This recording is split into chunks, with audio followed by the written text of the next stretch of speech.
So I was talking about the demo which I wanted to show. So here I'm on this SharePoint site called as Quizcom webinar, and I've already built some samples for you, some demos for you. But don't worry, I'll be doing everything for you from the scratch so that you could visually see how I'm doing it right from the scratch, right? So for the first scenario, I have something called as how to use a SharePoint list as a data source and build a calendar for you. Okay.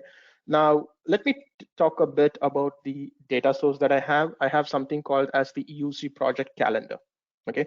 Now just think of a scenario wherein the EUC team, which is the end user computing project management team, they have built a SharePoint list where they have a lot of tasks that they have put in, right?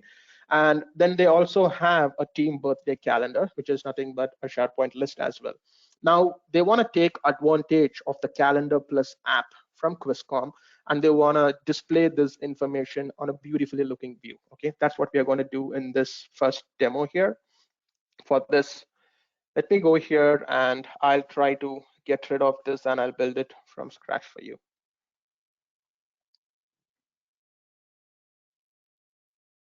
Okay. So I'm just going to click here and I have the calendar plus web part here. I'm going to click on this and let me choose the data source here. I'm going to click on add a data source. So I'm going to give my data source name as project calendar. That's the name of the list that I'm trying to connect. So the data source type, as we all saw, is nothing but a SharePoint list. And if you see here, it's going to ask you to specify the SharePoint site URL. So what you need to understand is you could be connecting to that very site, or if at all you want to connect to a different site within the tenant, even that's possible. Okay.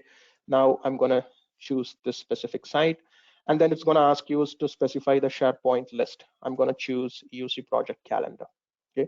And then it's also going to ask you to choose the view. Now, just in case if you have multiple views, you could go and choose whatever view you want.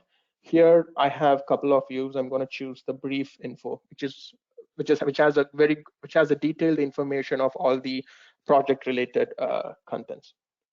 Okay, now it's all good. I picked up everything, and then I go to the column mapping just to make sure that everything is mapped properly. And this web part does a wonderful job in mapping all the columns. And just in case if at all you want to map it, now if for location it automatically picked up location. Now instead of title, if you have called it as something else on your SharePoint list, you could simply come here and you could do the mapping. Okay, I'll just go ahead and close this. Now, as I was choosing the data source, look at it start showing up in the web part, right? Just take a look at this here. Now, I mean, this is good, but that is a lot more that you could do from a designing standpoint, right? I'll click on edit here, and the first thing which I want to do is I want to build different views for me, right? I'll just click on settings here, and the very main thing that you would need to know is there are two options when it comes to the controls. You have something called as a simple mode, and then you have something called as an advanced mode. Now, simple mode is for somebody who is not a very tech savvy person, and if you just want to give them minimal controls, then you could just come here and they can play around with this, right? I can just take away all these views, okay? And what if I want to keep my starting view as maybe the starting view can be a month, okay? And let me add a week agenda view. That could be my next view.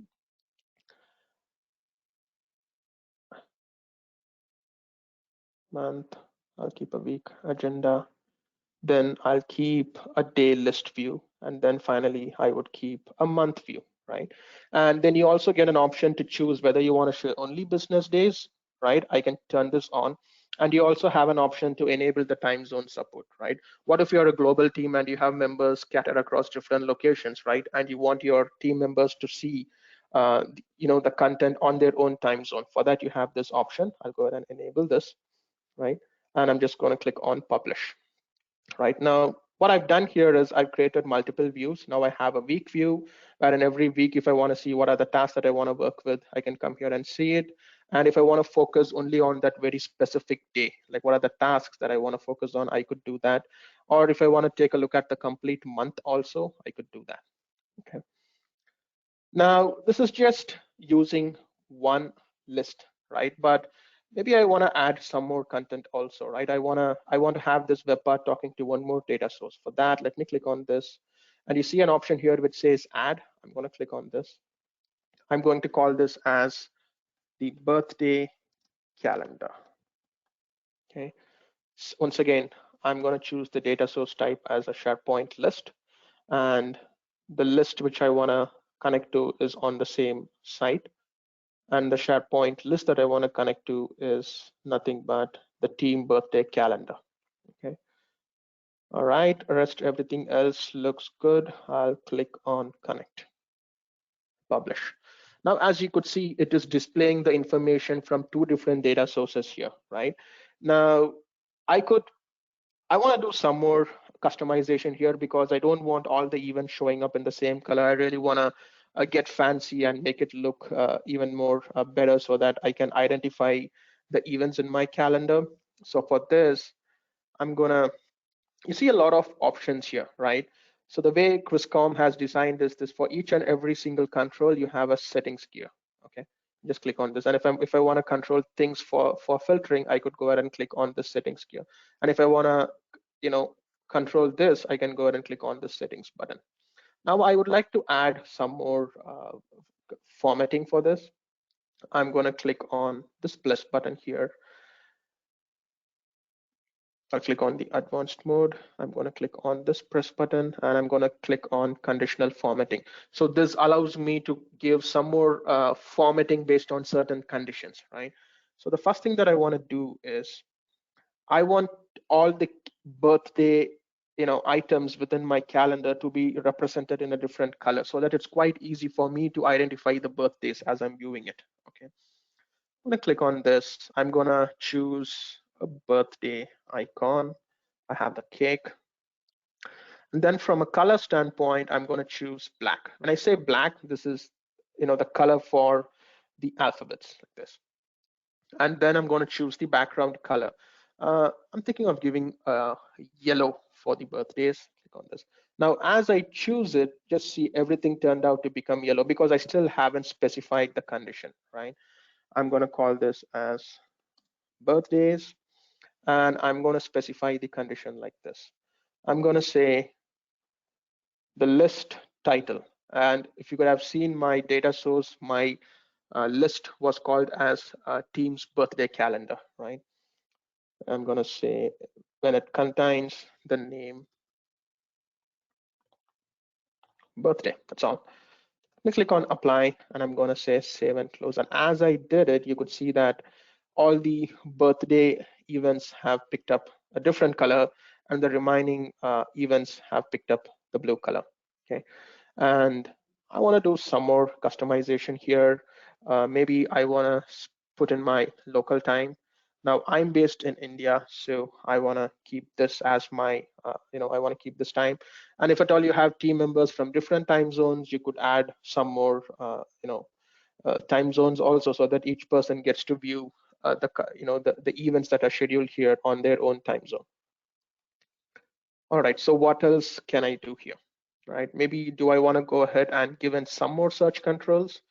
This is a wildcard search wherein I can search all the contents here. This is based on the event date. Maybe I want to search based on the categories, right? I have different categories here. I could search based on this, and I could keep going. You could keep whatever items you want to put from a filtering standpoint, right? Then what else? What else can I do? I'll just click on republish. Now we have some more search buttons here. Now, what if I want to sort of group it, right? And for this, let me go here. I have this option here, which is called as groups or tabs, which is going to help me to group the events based on the condition that I specify, right? Let me just turn it on here. The moment I turn it on, you would see this, I get a toolbar here which says tabs, right? Then I come in here and it's going to ask me, all right, now what do you want to group based on? I'm going to click on this and I'm going to say, well, I have a lot of meetings, but all these meetings are happening in different locations, meaning different meeting rooms. It'll be kind of easy for me to sort of have it displayed based upon the meeting room. So I clicked on location. Now take a look at this, right? So now it's giving me a very beautiful view wherein I can just click on room 1 and it's going to display all the meetings that are happening on this room 1.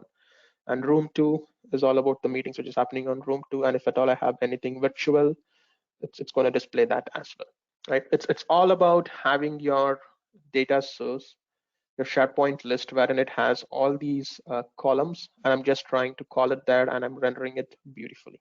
Okay. Now, this is for the first demo. Just within, I would say, hardly 5 minutes, I was able to build a very wonderful looking calendar. Now, this is just demo, but in the real world, you would have a lot of items, a lot of things happening, right? And when you put in all those information here, trust me, it's gonna really make your life easy. Now, for the second demo, what I'm going to do is I'm going to use the SharePoint list aggregator as a data source. Let me click here. Now, this is what I've already built. Okay. Now, let me go ahead and remove this and do it from scratch.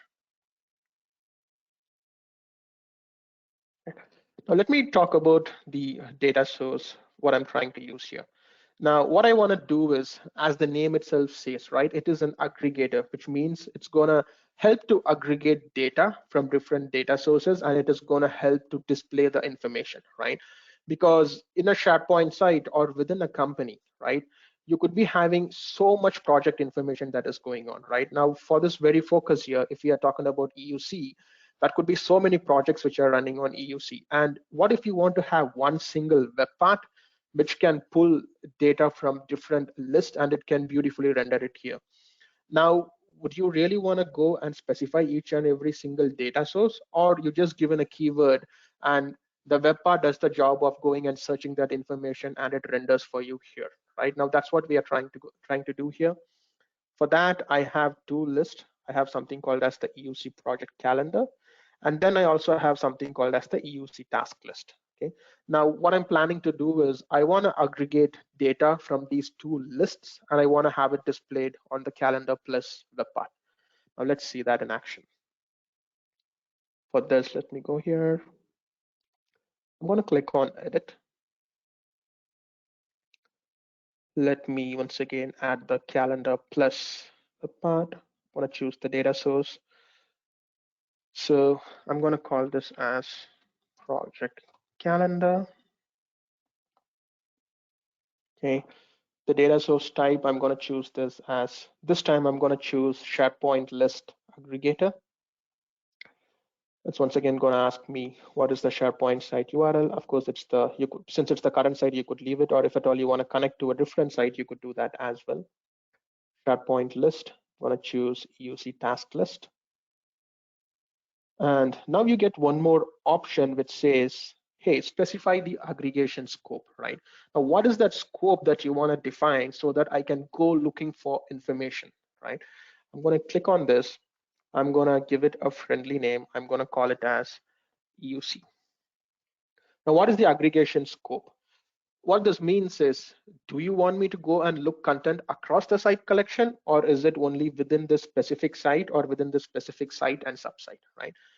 Maybe for me, it is just a specific site because I have both my lists only within this site. Okay. Now, how do you want to do it, right? Do you want me to start looking at the list titles? You could give a keyword and then it'll start looking at all the list which has that name and it'll start pulling the information from there, right? Now, for me, what I want to do is, since my list has the name EUC, I'm going to put EUC. Okay. Now, you could also define a site title pattern, or you could also specify different list types, whatever works for you, right? Based upon how you have kept your content. And once I've done specifying all this, I'm just going to click on this and enable it. Done. Now this is all good. Leave this. And as I just did, just see it come here, right? Now, what has happened here? It has managed to pull the data from both the lists. The first one, what you're seeing is the EUC task list, and it is also pulling the data from the EUC project calendar. Okay. Now, as I was talking in the previous demo, you could go ahead and specify your views. At this time, maybe I want to do a week list view, and then maybe a day list view. Okay. And once again, show only business days, and I'm going to enable the time zone support. Okay. And you also have this option which is going to allow to display the text in the wrap format like this. Okay. Now let me publish this. You get a good view. So what else can I do here? Right. Let me go to edit here. And maybe this time, well, the source has a lot of information for every single item, right? I mean, this has the start date, end date, it has the ownership, it's got the content, it's got the location, right? And now I want all those information to come up here, because as of now it is just showing the title, right? I want more information here. So how do I do that? Click on the settings here, click on switch to advanced mode, right? And just so you know, I haven't spoken about these controls in my previous demo. You could have different languages also, right? And you could also specify the number of items that should be displayed in a given grid view. And if at all you have business days, you want to specify your business days, that's also possible. The business start hours, business end hours, right? And the even click is an interesting thing, right? Now, what this means is, I would like to talk about this for a minute here. When I click on this, for now, it just displays the item like how it would typically do on a SharePoint list, right? But in your scenario, if at all you want some other action to be taken when you click on it, that's where you could go ahead and click on, and you can specify that, right? And you see a lot of other options here. It says view item. Now, if at all you want to call an event when you do that, you could do that as well. Now we were talking about displaying some more information for every single item, right? For this, see this option here, which called a second line of text. I'm gonna click on this. It's gonna ask me, okay, what kind of content you wanna insert, right? Well, I want,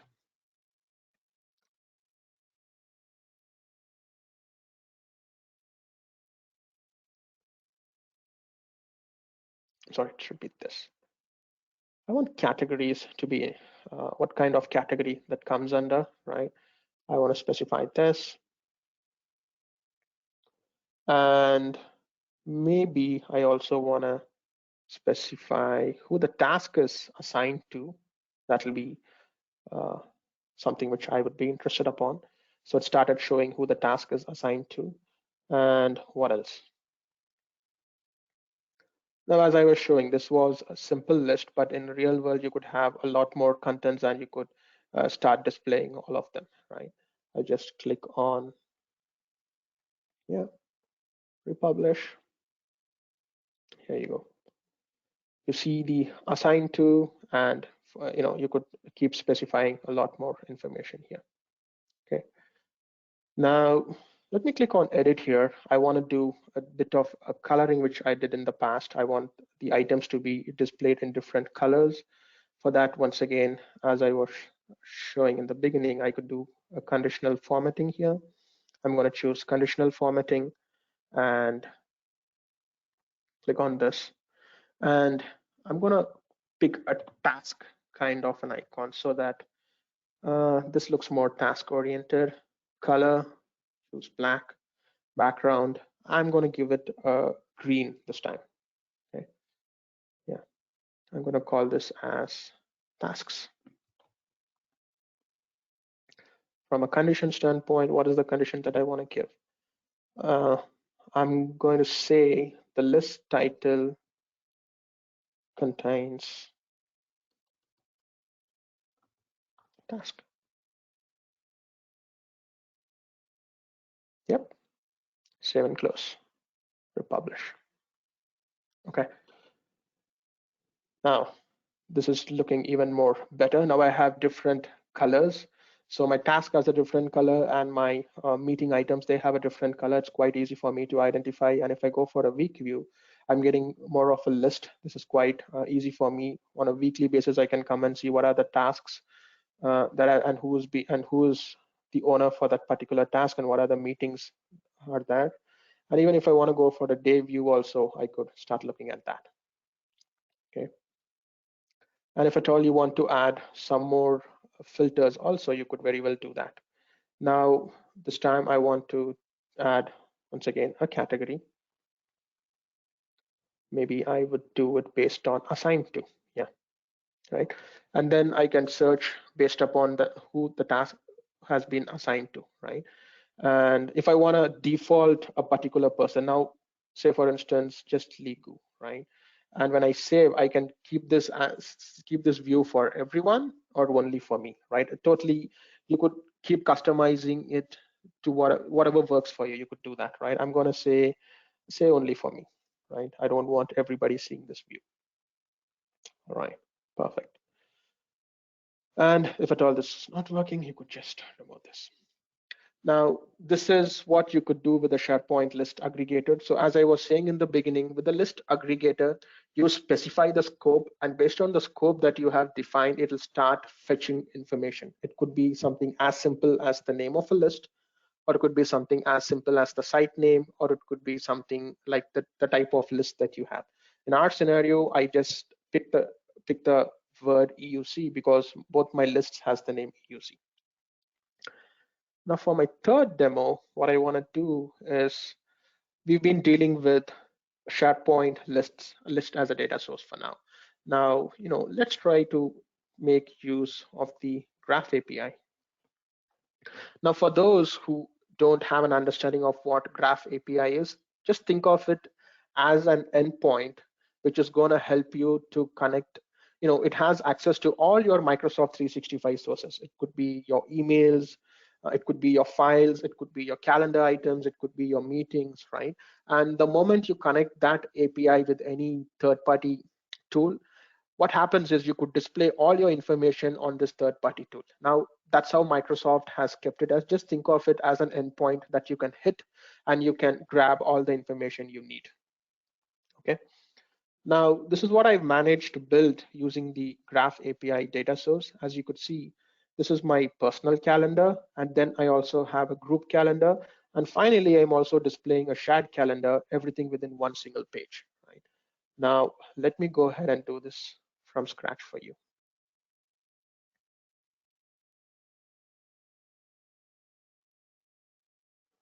Let me delete this. Okay.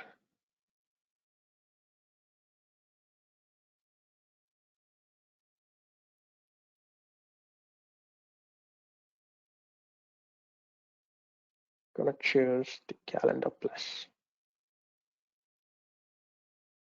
Maybe I want to give, since we have to display multiple stuff, I'm going to give this 3 columns. Okay. Alrighty. I'll choose this.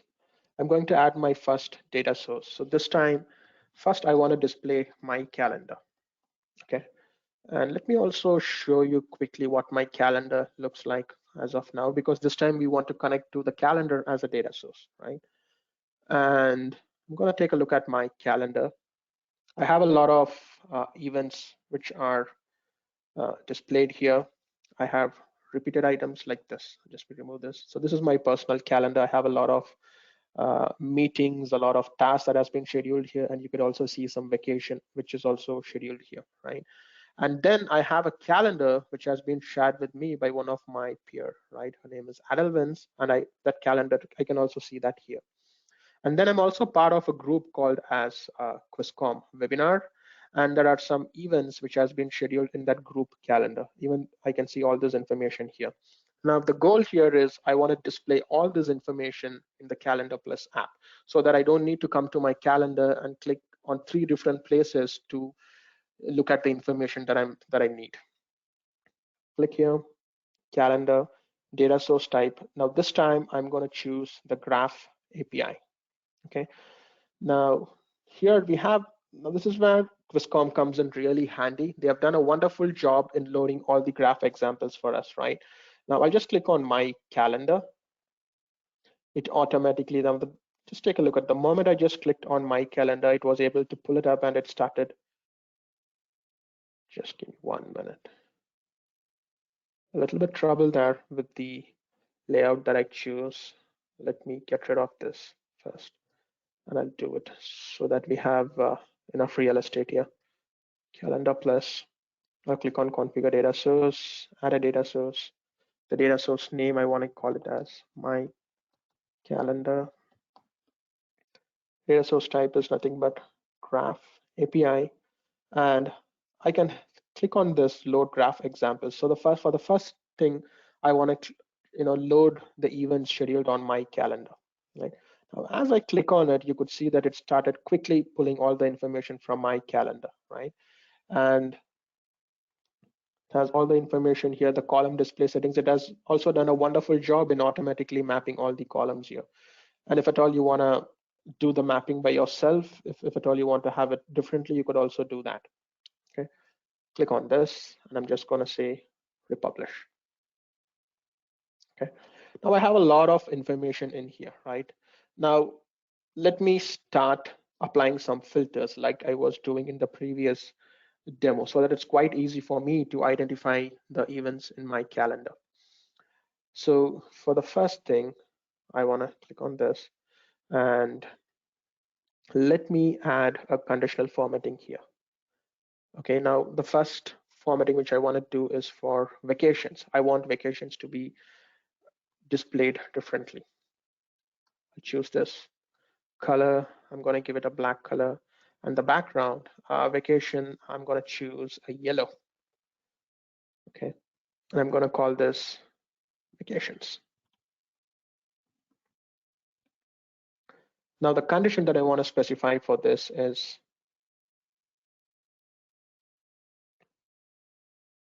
subject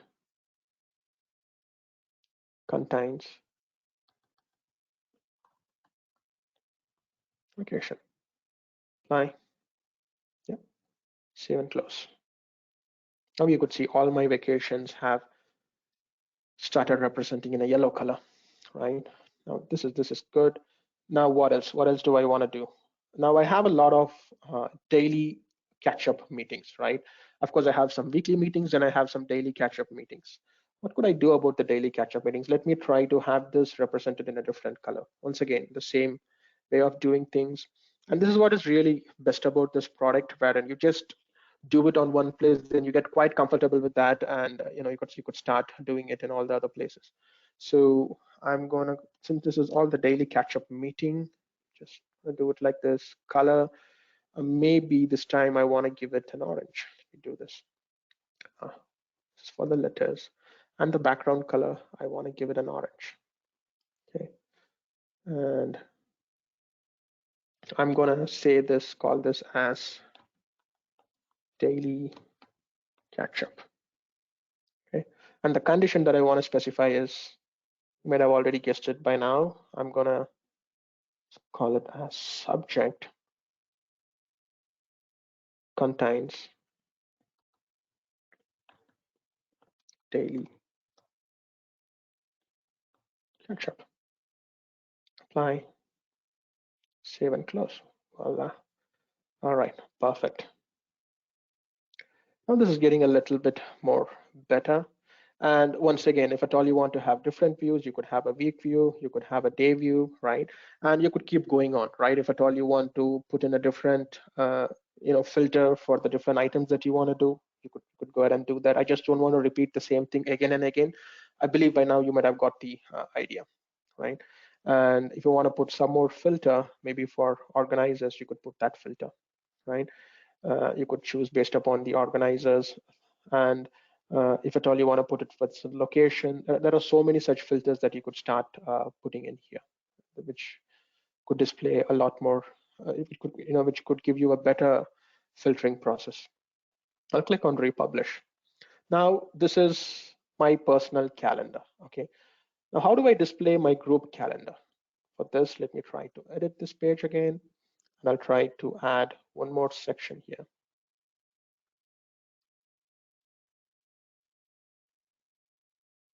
And the calendar plus app. And once again, I'm going to choose the data source. And this time I'm going to call this as group calendar. Or I'll call this as Questcom group calendar. But the data source type, this time I want to choose, once again, the same graph API. And from a graph example here, I'm going to choose the group calendar because I want all the events from my group calendar to be displayed here. Okay. Now, if you take a look at this, right, it's asking for something called as a group ID. Okay. Now, this is where that is a programmatic way of getting it, right? There are so many places wherein you could go and fetch the group ID. I sort of pulled it from the Graph Explorer, right? But don't worry, Quizcom is working on making this much more simpler for you, wherein you get a designer, wherein you could choose a very specific group and it automatically populates the ID for you. But now for this demo, I already grabbed the group ID to which I want to connect. I'm just going to replace the group ID field with the group ID. I'm going to put it here, right? And filter statement, rest everything looks good. I'll just on this and I'll say republish. As you could see, it started picking up all the events from my group calendar here, right? I can click on edit, and once again, I could start doing as many customizations as I want, right? If there are multiple events, once again, I can apply different filters. I could apply different colorings. I believe you get the idea by now. And for the last bit, I also wanted to connect to my shared calendar, right? I'll just quickly finish this off. Then we could move on to the teams.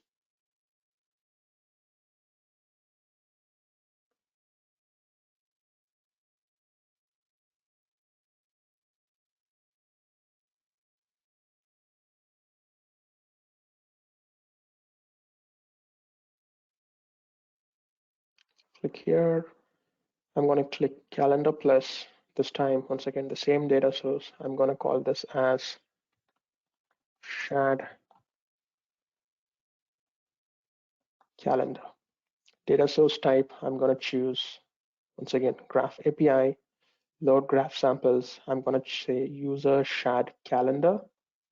Now here, it asks me to specify, well, whose calendar that has been shared with you, okay? So for my demo here, I have a user who has shared a calendar with me. I'm going to specify that. In your scenario, you would be specifying whomever has shared the calendar with you.